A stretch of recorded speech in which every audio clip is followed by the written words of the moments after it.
கர்த்தருடைய பரிசுத்த நாமத்துக்கு ஸ்தோத்திரம் உண்டாவதாக. தொடர்ந்து மறுசீரமைப்பை குறித்ததான காரியத்தை நாம் பார்த்து கொண்டிருக்கிறோம். பிரியமானவர்களே, ஒரு காரியம் நடந்த பின்பு உட்கார்ந்து யோசிப்பீங்க பார்த்தீங்களா, ஐயோ இப்படி நடந்துட்டே அப்படின்ட்டு. அப்படி ஒரு நிலை நமக்கு வராதபடிக்கு பரிசுத்த வேதாகமும் நமக்கு சில காரியங்களை சொல்லுகிறது, முன்கூட்டியே சொல்லுகிறது. ஆண்டவர் நம்மை தவறு செய்ய விடாதபடிக்கு ஆவியானவர் நடத்துவார், எச்சரிப்பார். நம்ம அதில் ரொம்ப கவனமாக இருக்கணும். இப்போ நல்லா கவனிங்க, ஏதேனில் இப்போ அந்த நிபந்தனையை குறித்த காரியத்தில் ரொம்ப கவனமாக இருக்கணும். உலக வாழ்க்கை வாழ்கிறோம், குடும்பத்தோடு வாழ்கிறோம், வேலை செய்கிறோம், குடும்பத்தை நடத்துகிறோம், பிள்ளைகளோடு வாழ்கிறோம், சமுதாயத்தில் இருக்கிறோம், ஆராதனைகள் எல்லாம் கரெக்டு தான். ஆனால் என்ன ஒரு விஷயம் அப்படின்னு கேட்டாச்சுன்னா, அந்த நிபந்தனை இருக்குது பார்த்தீங்களா, அது மேலே நமக்கு ஒரு தனி கவனம் இருந்து கொண்டே இருக்க வேண்டும். நிபந்தனை கர்த்தர் நம்ம கொடுத்த காரியத்தில் நிபந்தனைக்கு உட்பட்ட ஒரு வாழ்க்கை வாழ்கிறோம். இந்த நிபந்தனைக்கு உட்பட்ட வாழ்க்கை வாழும்போது சுயாதீனத்துக்கு உட்பட்ட வாழ்க்கைக்குள்ளே நீங்கள் நினைச்சுவீங்க சம்பூர்ணமாய் பரிபூர்ணமாய் ஆசீர்வாதத்தோடு ஆரோக்கியத்தோடு சுக வாழ்வோடு நீங்கள் தொடர்ந்து பயணிப்பீங்க. இதை பயணிக்க விடாதபடிக்கு என்ன பண்ணுறான் பாருங்கள் பிசாசானவன். ஆதியாகமத்தின் புஸ்தகம் நான் வாசிக்கிறேன். ஆதியாகமத்தின் புஸ்தகம் 3ஆம் அதிகாரத்தில் 1ஆம் வசனத்தை நான் வாசிக்கிறேன் பாருங்கள். தேவனாய கர்த்தர் உண்டாக்கின சகல காட்டு ஜீவன்களை பார்க்கிலும் சர்ப்பமானது தந்திரமுள்ளதாக இருந்தது.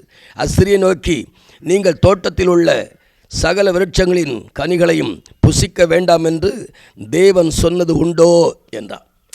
இங்கே தான் ஆரம்பிக்குது. தேவன் புசிக்க வேண்டாம் என்று சொன்னது உண்டோ அப்படின்னு கேட்குறான். அதுக்கு அந்த அம்மா, இல்லை எல்லாத்தையும் புசிக்கலாம், அந்த நன்மை தீமை அறியத்தக்க விருட்சத்தின் கனியை புசிக்கக்கூடாது, தொடக்கூடாது அப்படின்னு சொன்னார்னு சொல்லிட்டான். இவன் என்ன சொல்கிறான் பாருங்கள், அந்த வார்த்தையை அப்படி மாத்திரம் பாருங்களேன்.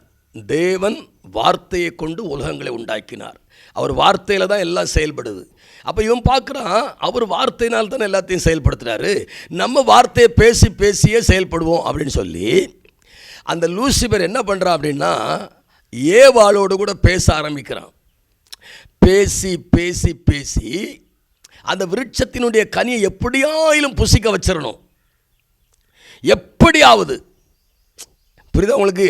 நிபந்தனையை எப்படியாவது மாற்றிடணும் அப்படின்னு அவன் எவ்வளவோ பிரயாசப்படுறான். இது மிக முக்கியமான ஒரு விஷயங்க. நிபந்தனை